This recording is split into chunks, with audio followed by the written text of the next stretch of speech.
ইয়া দিয়ে না মাঝখানে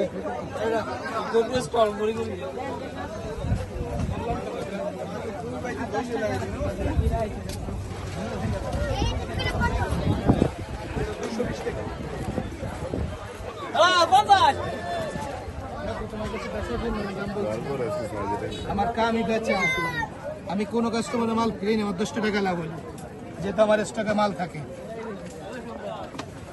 বুঝছো?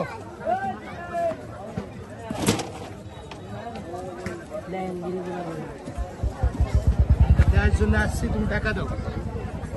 বড়ি কোনটা, যেটা না? আচ্ছা যেটা দাও, টাকা দাও। 350 টাকা দাও। আচ্ছা কত দেওয়া তুমি একবারে বলো তো, নেয়ার মতন দাম বলো, একটু মনটা নরম করে বলো, যাতে আমি তোমার কাছে বেচতে পারি, তোমরা কিনতে পারো। কাকা এরকম কথা বলেন না কাকা, কিন্তু আমাদের কিনে আনতেছে, আমাদের 10 টাকা লাভের দরকার আছে।